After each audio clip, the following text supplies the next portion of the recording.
Bioship explained binary search in 100 seconds.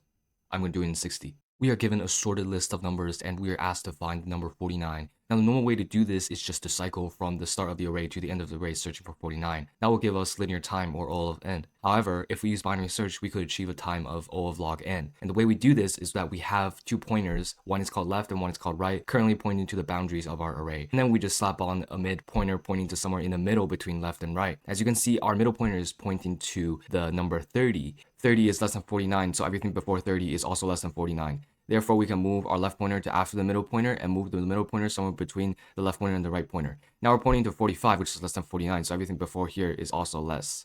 So we're going to move our left pointer to after the middle pointer and move our middle pointer to between the left pointer and the right pointer.